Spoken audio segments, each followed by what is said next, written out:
Hari-hari Xiao Yan sekali lagi menjadi setenang sebelumnya setelah bangun tidur. Meskipun dia akan menarik cukup banyak kejutan dan berbagai jenis tatapan setiap kali dia mengungkapkan dirinya di Akademi Dalam, itu menjadi wajar baginya setelah terbiasa. Setelah waktu yang lama, Xiao Yan mampu mencapai titik mengabaikan mereka sepenuhnya. Meskipun kompetisi besar telah berakhir, masalah mengenai masuk ke Menara Pemurnian Ki Langit Berkobar sedang diundur, mungkin untuk memberikan waktu yang cukup bagi para pesaing untuk memulihkan diri. Hal ini menyebabkan Xiao Yan, yang dipenuhi dengan antisipasi, mulai merasa sulit untuk menghabiskan waktu. Xiao Yan tidak memasuki Menara Pemurnian Ki Langit Berkobar untuk berlatih selama periode waktu ini karena dia baru saja meningkatkan kekuatannya sebesar 2 bintang. Sebaliknya, dia memilih untuk diam-diam memperbaiki Douki di dalam tubuhnya yang tiba-tiba melonjak. Peningkatan Douki-nya yang tiba-tiba dan besar semacam ini dapat menyebabkan hati orang-orang dipenuhi dengan kegembiraan, tetapi lonjakan mendadak seperti itu tidak memiliki ketegasan Douki yang sama seperti yang diterima seseorang saat maju selangkah demi selangkah. Maju secara dangkal adalah hal yang tabu dalam kemajuan. Oleh karena itu, demi masa depan, Xiao Yan harus memastikan bahwa tubuhnya mempertahankan kondisi yang benar-benar terisi setiap saat, dan bukan kekuatan dangkal kosong semacam itu. Pemimpin sekte junior dari sekte darah yang telah dia bunuh di wilayah sudut hitam, adalah contoh terbaik dari ini. Meskipun dia telah maju ke kelas Douling di usia yang begitu muda, kekuatannya jauh lebih lemah daripada Douling biasa dalam pertarungan sejati. Selain itu, karena kekuatannya yang dangkal dan Douki yang tidak stabil, kekuatan bertarung yang dia tunjukkan secara alami terbatas. Douki yang awalnya dangkal di dalam tubuh Xiao Yan secara bertahap menjadi substansial selama pelatihannya yang santai dan tenang setiap hari. Dengan api inti teratai hijau, asisten yang sangat baik dalam penyempurnaan Douki, waktu dan upaya yang perlu dihabiskan Xiao Yan dalam menyempurnakan Douki jelas berkurang dan lebih mudah dibandingkan dengan orang biasa. Untuk beberapa alasan yang tidak diketahui, Sun Er tiba-tiba menarik Xiao Yan pergi untuk memasuki pegunungan dalam bersama-sama selama waktu ini yang sekali lagi menjadi santai. Setelah itu, mereka akan berbaring di rerumputan hijau subur dan berpelukan bersama sementara sinar matahari yang hangat menyinari mereka. Hari-hari memperkaya dan memberkati. Namun, Xiao Yan merasakan firasat berulang kali bahwa sesuatu akan terjadi saat mereka meluangkan waktu untuk menikmati pengalaman mereka yang memperkaya di hutan pegunungan yang tenang ini. Mereka berada di permukaan rumput yang agak miring. Rerumputan berwarna hijau subur itu seperti karpet berwarna hijau yang memanjang ke tepi pandangan seseorang. Ada ngarai gunung yang sangat luas di padang rumput tidak jauh di bawah. Ngarai itu sangat dalam. Dengan awan samar yang tertinggal di sana, tempat itu tampak seperti surga. Xiao Yan dan Sun Er berbaring di padang rumput. Sinar matahari yang redup menutupi tubuh mereka, memberi mereka perasaan mengantuk yang hangat. Sun Er sedikit memiringkan kepalanya. Mata cerah seperti permata itu menyaksikan wajah tenang dan puas dari Xiao Yan di sampingnya yang matanya tertutup. Mulut kecil perlahan terangkat menjadi busur. Sesaat kemudian, dia tampaknya telah mengingat sesuatu, dan matanya menjadi sedikit suram. Dia berbicara dengan suara yang dalam, "Xiao Yan Gege. Kamu harus berlatih gulungan yang diberikan Sun Er kepadamu dengan benar setelah kamu mencapai kelas Douang di masa depan." Xiao Yan membuka matanya saat mendengar suara lembut di samping telinganya. Dia tersenyum dan mengusap kepala Sun Er sambil berbicara, "Itu wajar. Bagaimana mungkin aku tidak mengerahkan seluruh upayaku untuk mempraktikkan sesuatu yang diberikan gadisku padaku?" Sun Er tersenyum dan tertawa manis setelah mendengar ini. Tawanya seperti aliran gunung yang bertabrakan dengan batu, renyah dan menyenangkan. "Namun, mengapa kamu tampak sedikit aneh selama beberapa hari terakhir ini?" Xiao Yan tiba-tiba berbicara sambil menatap langsung ke wajah Sun Er yang bergerak. Sun Er sedikit terkejut. Tatapannya berkedip saat dia menghindari tatapan Xiao Yan. Dia berbicara dengan suara lembut, "Tidak. Begitukah?" Xiao Yan tersenyum. Dia baru saja akan mengatakan sesuatu ketika suara serius Yao Lao tiba-tiba terdengar di dalam hatinya, "Ada sekelompok besar aura terbang ke arahmu." Aura ini sangat kuat, dan target mereka tampaknya adalah kalian berdua.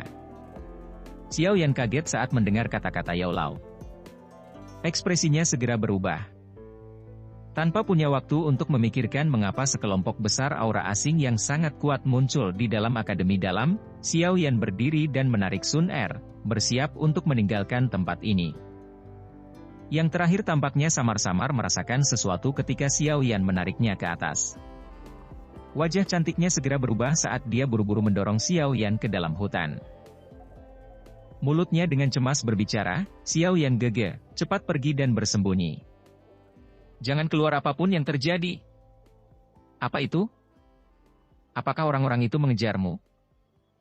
Xiao Yan meraih tangan halus Sun Er dan berbicara dengan ekspresi tenggelam. Tatapan Sun Er menyapu cakrawala utara yang jauh.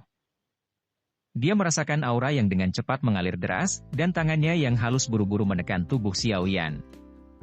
Dia meludah dengan paksa dan angin sepoi-sepoi mendorong Xiao Yan ke dalam hutan.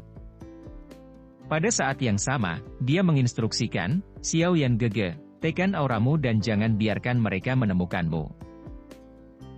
Ekspresi Xiao Yan terus berubah setelah didorong oleh Sun Er ke dalam hutan.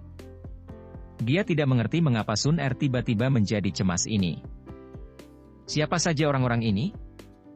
Tinju Xiao Yan perlahan menegang saat tatapannya mengikuti Sun Er, dan berbalik ke cakrawala utara. Kemarahan yang tidak biasa diam-diam muncul di dalam hatinya. Sekelompok besar suara angin kencang muncul dari langit tidak lama setelah Xiao Yan didorong ke dalam hutan. Akhirnya, lebih dari 10 titik hitam yang sangat kecil muncul di cakrawala utara. Rute titik-titik hitam ini sangat jelas. Mereka langsung bergegas ke tempat Sun Er berada. Saat suara angin kencang yang tajam menjadi lebih intens, kecepatan titik-titik hitam menjadi lebih cepat. Akhirnya, mereka muncul dalam batas yang terlihat. Tatapan Xiao Yan melewati celah di antara dedaunan pohon dan menyaksikan 10 titik hitam plus dalam pandangannya. Syok segera muncul di wajah Xiao Yan. Bintik-bintik hitam itu bukanlah sosok manusia, tetapi lebih dari 10 ajaib yang benar-benar hitam dengan tanduk berwarna perak di kepala mereka yang panjangnya lebih dari 1 kaki. Dahi mereka dipenuhi dengan garis-garis aneh, dan suara gemuruh liar dipancarkan dari mereka. Ada 4 sayap besar yang tumbuh di belakang binatang ajaib. Angin liar menderu-deru dan bersiul turun dari langit saat sayap dikepakkan, menekan hutan sampai tenang sedikit lebih rendah. Xiao Yan belum pernah melihat atau mendengar tentang binatang ajaib asing ini. Namun, ini tidak menghalanginya untuk merasa terpana di dalam hatinya. Ini karena dia telah merasakan aura yang sangat ganas dari binatang ajaib ini. Jelas, binatang ajaib ini bukan hanya binatang ajaib transportasi biasa, tetapi sejenis binatang tempur terbang. Binatang terbang jarang terjadi di dalam dan dari diri mereka sendiri. Binatang terbang yang digunakan dalam pertempuran bahkan lebih langka. Hanya faksi-faksi yang sangat besar yang memiliki modal untuk membiarkan dan menjinakkan mereka. Tatapan Xiao Yan beralih dari binatang bertanduk bersayap 4 ini sebelum akhirnya berhenti di punggung besar mereka. Xiao Yan sekali lagi terkejut. Dia melihat ada sosok manusia berdiri di punggung masing-masing binatang bertanduk bersayap 4.